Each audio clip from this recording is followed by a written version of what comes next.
Welcome, everyone. Today, we are going to talk about something you may celebrate every year, but don't truly understand. We see it everywhere.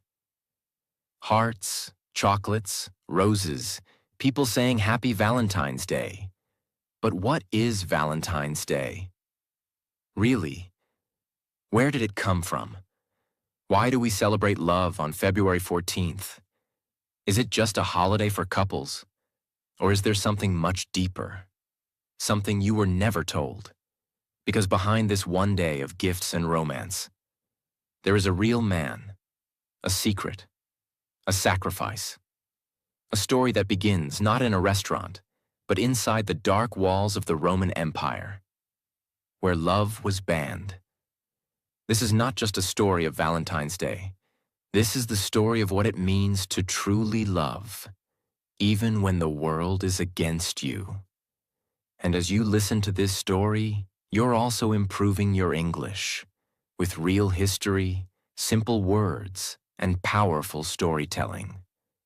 So if you want to learn more English through emotional, true stories like this, subscribe to our channel, because we don't just teach English, we make it unforgettable.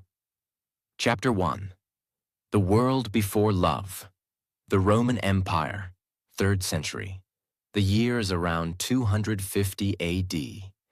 You are living in the Roman Empire, the largest and most powerful empire in the world at that time.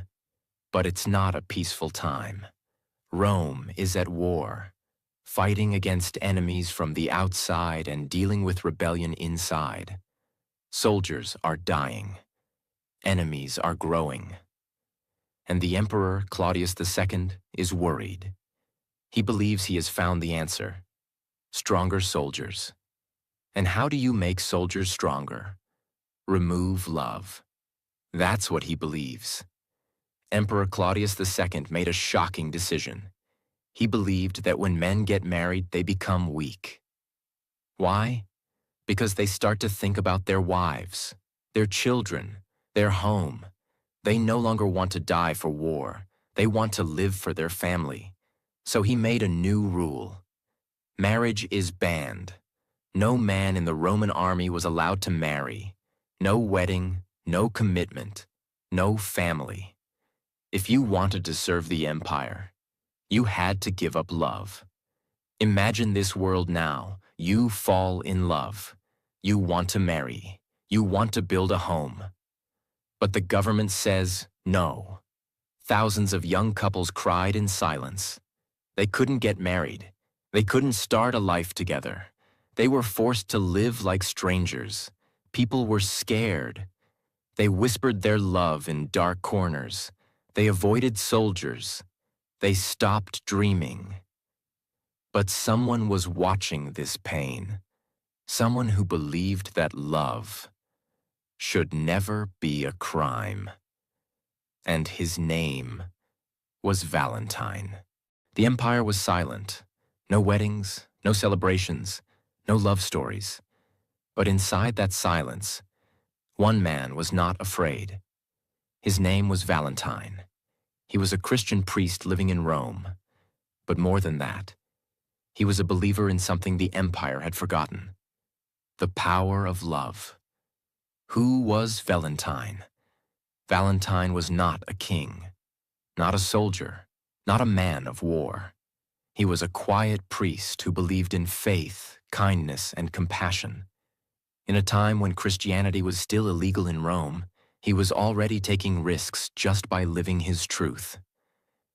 But what made him different was this: he believed marriage was sacred. He believed two people who loved each other had a right, a divine right, to be united. So when Emperor Claudius banned marriage, Valentine didn't stay silent. He didn't go to war. He didn't give speeches in public. He didn't fight with weapons. Instead, he fought with faith. At first, it was just one couple. They came to him quietly, afraid, desperate. "Father Valentine," they said, "we love each other, but the empire won't allow us to marry. Can you help us?" Valentine looked at them. He didn't see rebels. He didn't see enemies of Rome. He saw two hearts, ready to become one. He agreed. That night, in the candlelit corner of his small church, he married them in secret. No one knew. No soldier was watching. Only God and love. But it didn't stop there. Word began to spread. Whispers moved across the city. There's a priest who will marry you. Young lovers, desperate to be together, began knocking on his door. He married them in gardens, in cellars, in caves, even inside prison cells. Each ceremony was small, but sacred. No rings, no celebration, only love, only commitment, only Valentine. But nothing in Rome stayed a secret forever. Soon the whispers became rumors, and the rumors became reports. The emperor's men began to investigate. They searched. They spied. Until one day, Valentine was caught. He was arrested in the middle of a secret wedding. The young couple ran. Valentine stayed behind. He was dragged through the streets. People watched from their windows, some in fear, some in admiration. He was taken to prison. And there, in that dark, cold cell, he waited for his punishment.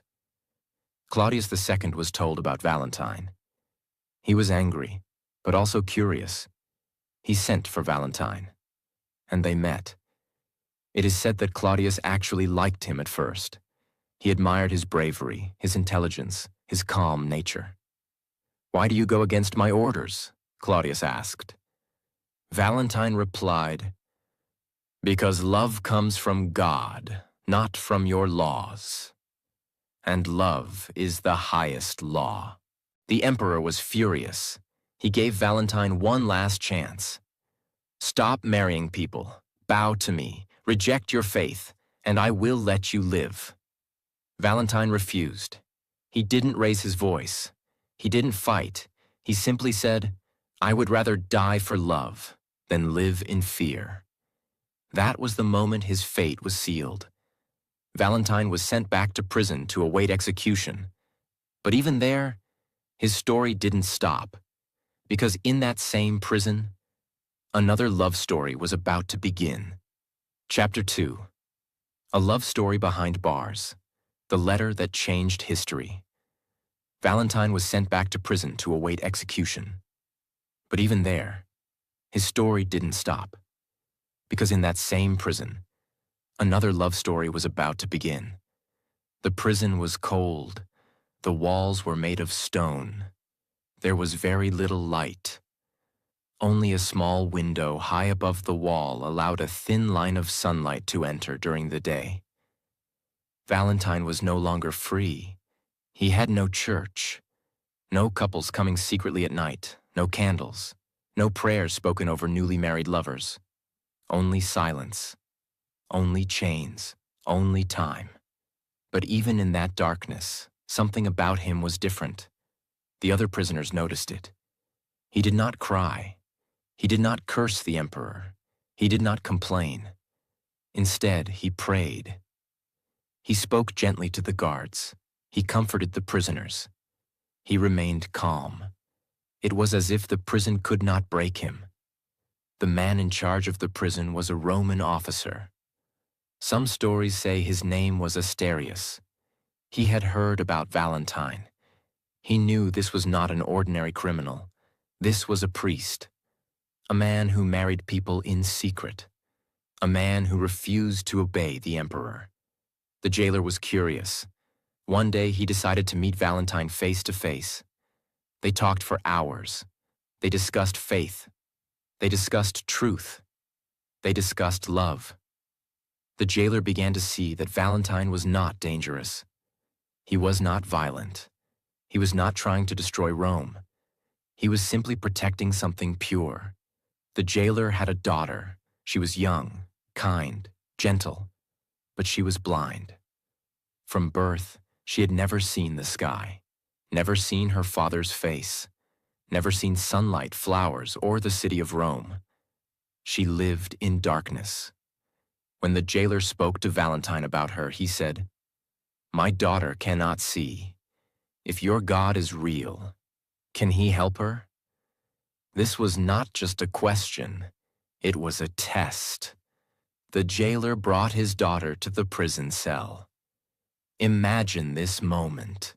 A blind young girl carefully walking into a cold prison room, her father guiding her hand, chains on the wall, a priest sitting in silence. Valentine spoke gently to her. He described the world to her in words. He told her about the blue sky. He explained what the ocean looks like. He described the color of roses. He spoke about sunlight, about birds, about love. For the first time in her life, she began to imagine light. She visited him again, and again, and again. They talked about faith, about hope, about kindness. Some stories say she began to believe in his God. Some stories say she began to love him. Not in a romantic way, but in a deep, emotional, spiritual way. A connection formed between them. In the middle of prison walls, a friendship was born. One day, the jailer asked Valentine to pray for his daughter. Valentine placed his hands gently on her eyes. He prayed, not loudly, not dramatically, just a quiet prayer. And according to legend, something impossible happened. The girl began to see. At first, only light, then shapes, then colors. Imagine her opening her eyes and seeing her father's face for the first time. Imagine seeing the sky for the first time. Imagine the prison cell suddenly filled with tears, not of pain, but of shock and joy. Was it a miracle? Was it legend? Was it a story that grew over time? History cannot prove every detail. But this story survived for centuries, and it changed everything. Even after this, Valentine's fate did not change. The emperor's order remained clear. Execution, February 14th. The date was fixed. The prison became heavier. Time moved slowly. Valentine knew he would die, but he was not afraid. He had already made his choice long ago, when he decided that love was more important than fear. On the night before his execution, Valentine asked for paper and ink. He wanted to write one final message, not to the emperor, not to the church, but to the jailer's daughter, the girl who once lived in darkness, the girl who now could see. He wrote a short letter. Some say it was a goodbye. Some say it was a message of faith. Some say it was filled with encouragement. But at the bottom of the letter, he signed it with 4 simple words. From your Valentine. He did not know that those words would travel across centuries. He did not know that one day, millions of people would write those same words on cards filled with hearts and flowers. He simply wrote them as a final act of love, a final act of connection, a final act of humanity. The next morning, February 14th, around the year 269 AD, Valentine was taken out of his cell. No music, no celebration, only soldiers, only silence. He was executed. A priest who broke the law, a man who married lovers, a prisoner who healed a blind girl, a human who believed love was sacred. His body was buried. But his story was not. Because stories like this do not die. They grow. They travel. They change history. Valentine was gone, executed, buried. Another name in the long history of people who died for their beliefs. But something strange happened after his death. His name did not disappear. In fact, it began to rise. Quietly at first, then loudly, then forever. The man who died in a cold prison cell was about to become a symbol for the most powerful force on earth, love. After Valentine's death on February 14th, around 269 AD, The few who knew him began to share stories. Stories about the priest who married couples in secret. Stories about the girl who was healed. Stories about the final letter signed, "From your Valentine."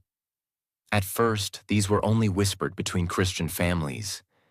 Remember, Christianity was still illegal in Rome at this time. But even in fear, the story of Valentine was too powerful to stay hidden. Over time, the story spread through word of mouth, passed from family to family across villages and cities. Every time a couple got married in secret, they remembered Valentine. Every time someone believed in love more than law, they remembered Valentine. Then everything changed. In the year 313 AD, the Roman Emperor Constantine signed the Edict of Milan, which made Christianity legal. This changed the world. Churches were built, priests walked freely, and the stories of Christian martyrs were finally told openly. Not in secret, but in sermons. Valentine was not forgotten. He was remembered as a martyr, someone who gave up his life for faith. But Valentine was different. He didn't just preach in public. He protected love in silence. This made him special. The early church began to recognize those who had died for God, and Valentine's name was placed among them. He was officially declared Saint Valentine by the Catholic Church. There wasn't just one Valentine. There were actually multiple Christian martyrs named Valentine in history. One was a priest in Rome, the one we've followed. Another was a bishop in Terni, a nearby city. A third was a missionary in North Africa. But the most famous, the one we remember on February 14th, is the Valentine who performed secret marriages in Rome.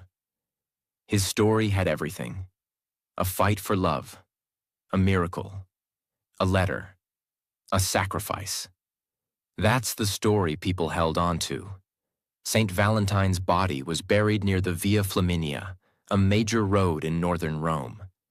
Later, a church was built there, called the Church of Saint Valentine. Over the centuries, parts of his body, like bones and relics, were moved to churches in different parts of Europe. Even today, some churches in Ireland, France, and the United Kingdom claim to have relics of Saint Valentine. People visit them every year, not just to pray, but to say thank you. Thank you for protecting love. Thank you for dying for it. Thank you for starting something eternal. You might be wondering, why February 14th? Was it just the date he died? Yes, that's part of it. The church officially marked February 14th as Saint Valentine's feast day, a day to honor his life and sacrifice. But something else made that date more special. In the Middle Ages, many people in Europe believed that mid-February was the start of the mating season for birds. Yes, birds. They believed that in the second week of February, birds found their mates and started building nests. So people began to see this time of year as the season of love. And what better symbol for love than a man who died protecting it? The church combined both, the death of Valentine and the celebration of love in nature, into one powerful tradition: Valentine's Day. In the 1300s, one man helped make Valentine's Day famous. His name was Geoffrey Chaucer, a famous English poet. In his poem Parliament of Fowls, he wrote about birds choosing their mates on St. Valentine's Day. This poem connected love, nature, and Valentine in one beautiful picture. After that, writers and lovers across Europe began writing love poems and notes on Valentine's Day. These were called Valentines, handwritten, full of emotion, sealed with love. And the tradition began. Not with cards from shops, not with chocolates or teddy bears, but with words. with letters, with people expressing their feelings through writing, just like Valentine did from prison. As Europe expanded, the tradition of Valentine's Day grew. Different countries celebrated in different ways, but they all remembered the same message.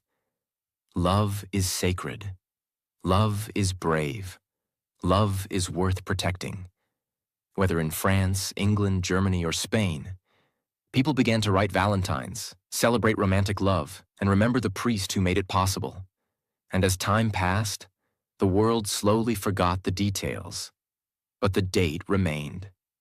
February 14th, a day for love, a day for words, a day for brave hearts, a day that belongs to a man who died in silence, but gave birth to something louder than any empire: true love. Chapter 3. From Faith to Flowers, How Valentine's Day Became Romantic and Commercial.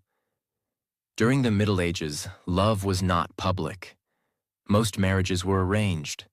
Love was quiet, controlled, often hidden.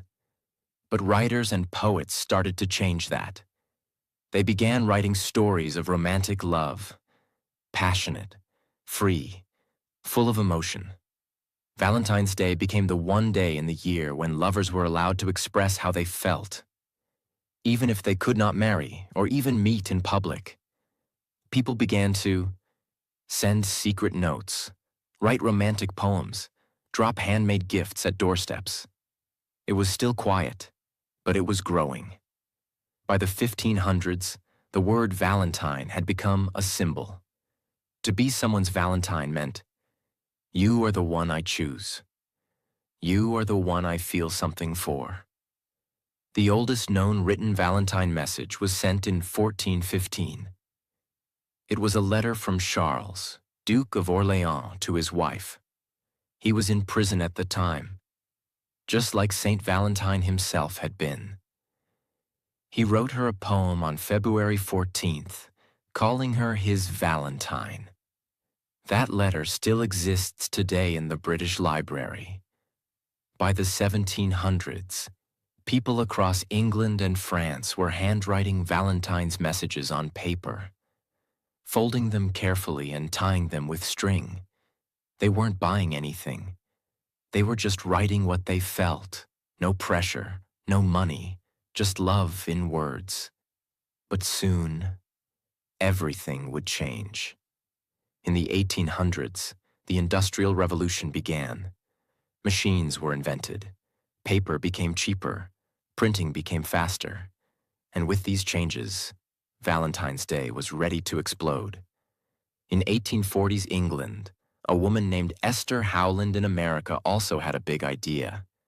She saw beautiful Valentine cards from Europe and thought, why not sell them? She began producing decorative Valentine's Day cards in large numbers, with lace, drawings, and poems. It became a business, and it worked. People didn't have time to write their own letters anymore, but they still wanted to express love.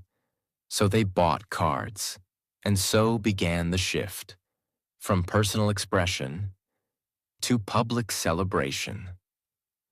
By the mid-1800s, Valentine's Day was being celebrated widely in America. Stores began filling shelves with pre-printed cards, red hearts, Cupid symbols, love notes, and envelopes. It was simple at first. But then came the business boom. Companies saw opportunity. Big companies began producing chocolates in heart-shaped boxes, jewelry with romantic messages, perfumes and luxury gifts, teddy bears and silk roses.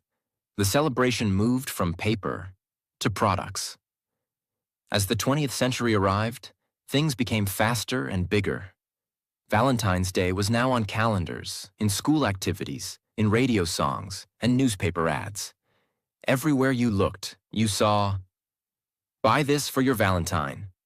Show your love with a diamond. Say it with flowers. Love became something to express, but also something to spend on. This shift created two reactions. 1. People loved it. It gave them an easy way to show love. Even shy people could now say how they felt.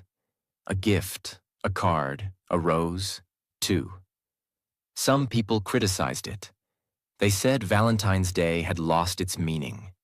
It had become a marketing holiday, focused more on money than on meaning. But even with criticism, one thing was clear. The world wanted to celebrate love. As the century went on, Valentine's Day began to spread far beyond Europe and America. In Japan, women give chocolates to men on February 14th. Then, exactly 1 month later, on March 14th, White Day, men return the favor. In South Korea, there's Valentine's Day, White Day, and even Black Day for singles. In India, it started slow, but young people began celebrating it in urban areas with gifts and dates, even though some conservative groups criticized it. In Mexico, it's called El Día del Amor y la Amistad, the Day of Love and Friendship. It's not just for lovers, it's also for close friends. In Philippines, many couples choose February 14th to get married in mass wedding ceremonies. In Saudi Arabia and some other countries, Valentine's Day was banned at one time because of its Western and romantic associations.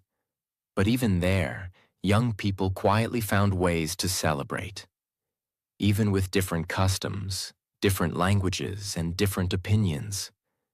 The message of Valentine's Day is universal. Love matters. Love is worth expressing. Love is brave. Even if the world changes, even if the holiday becomes commercial, even if cards are bought, not written, what truly matters is what you feel inside. Because the heart of this day was never money. It was never gifts. It was never brands. It was a priest who died because he believed love should be free. And that truth still lives in the heart of Valentine's Day. Valentine's Day is no longer just a cultural moment. It's an economic one. In countries like the United States, people spend over $25 billion every year on Valentine's Day. Yes, billions. Where does the money go? $2 billion on flowers, $4 billion on jewelry, $3 billion on chocolates and sweets, $2 billion on fancy dinners, hundreds of millions on cards, teddy bears, perfumes, spa gifts, and surprise vacations. Even pets are included. People buy Valentine's gifts for their cats and dogs. The idea of Valentine's Day has entered every level of the economy, from luxury brands to school stationery sets. But how did this happen? It happened because love sells. And when something sells, the world pays attention. In today's world, Valentine's Day is not just about what you feel. It's also about what you post. Couples around the world now share couple selfies, Instagram reels of surprises, proposal videos, how we met love stories, Valentine's Day vlogs and gift unboxings, TikTok challenges about love letters or chocolate making. You may not even celebrate it. But on February 14th, your phone will remind you. It's everywhere.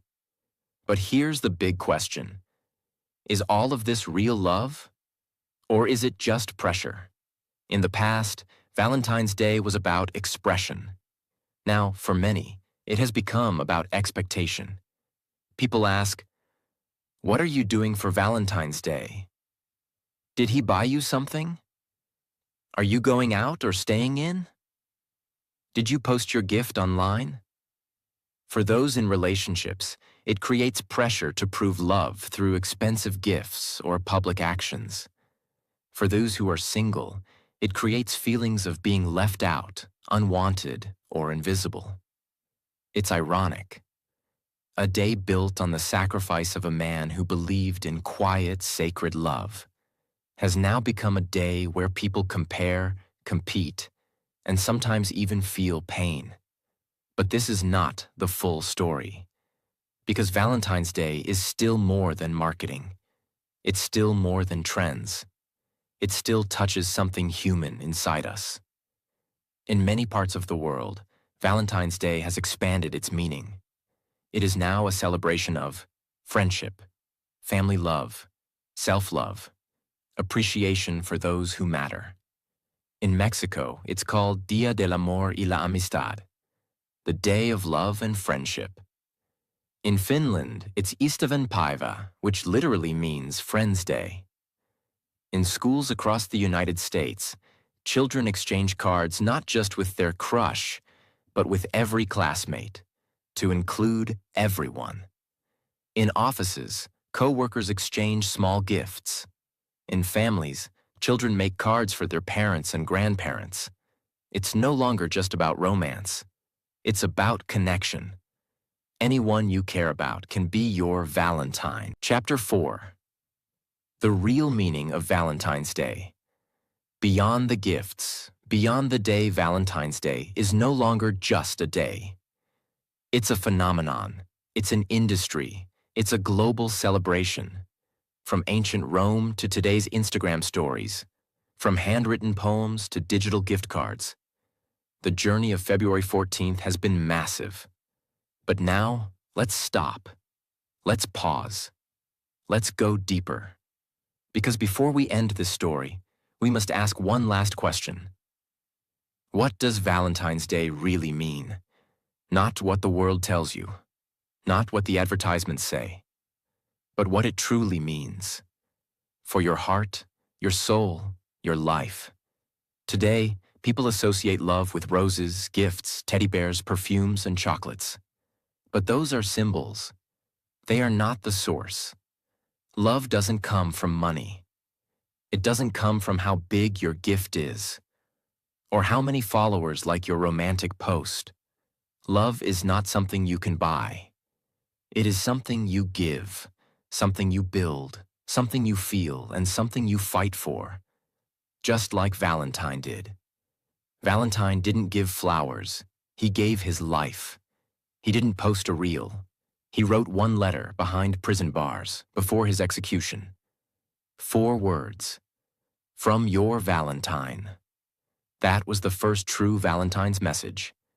And it came from a man who chose love over safety. That is the soul of this day. The Roman Empire thought it could control love. They tried to ban it, silence it, crush it.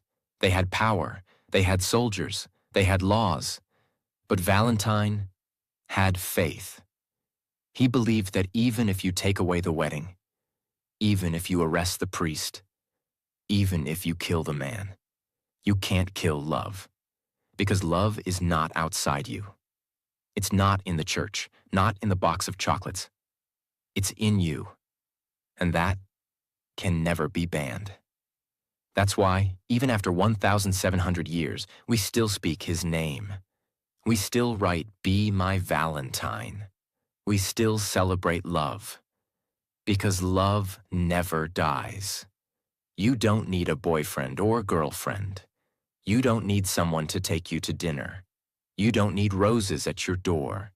You can still celebrate Valentine's Day powerfully by choosing to. Call your parents and tell them you love them. Hug your child and say, "You make my life better." Send a message to an old friend and say, "I miss you." Forgive someone who hurt you. Forgive yourself. Look in the mirror and say, "I love who I'm becoming." Because love is not just romance. It is care. It is connection. It is appreciation. It is kindness in a world that can be cruel. It is bravery in a world that often chooses silence. You don't need permission to love. You don't need approval to feel deeply. You don't need a special person to celebrate. You need only one thing: a heart willing to express. That's it. Flowers fade, chocolates melt, jewelry breaks, social media posts are forgotten. But what never fades? The letter you wrote by hand, the time you held someone when they were breaking, The night you listened without judging. The words you said when someone needed them most. The sacrifice you made that nobody saw. That is real love. And real love is not always loud. It is not always beautiful. It is not always perfect. But it is always powerful. Just like the love that started it all. Quiet, behind walls, between a priest and two scared lovers in a time when marriage was forbidden. Before we end this video, I want to say something from my heart to yours. Tomorrow is Valentine's Day. But please don't wait for someone to give you flowers. Don't wait for someone to make you feel special. Don't believe that this day is only for couples. Because Valentine's Day is not just about having love. It's about choosing love. Choosing to love your parents, choosing to love your friends, choosing to love those who stood by you, and most of all, choosing to love yourself. If nobody buys you flowers, buy them for yourself. If nobody writes you a message, write one to your future self. If nobody hugs you, hug your heart with kindness. You are worthy, you are enough, and you are someone's miracle. You are someone's peace. And one day, if you haven't already, you will be someone's forever. So this Valentine's Day, don't just celebrate love. Be the reason someone believes in love again. Whether it's a message, a smile, a memory, or even silence filled with understanding. Let it come from a place of real love, not pressure. Because love doesn't live in gifts. Love lives in you. If this story touched your heart, if you learned something new, if you believe in real love, then like this video, share it with someone you care about, and subscribe to our channel for more beautiful stories that touch both your heart and your English. Happy Valentine's Day. From my heart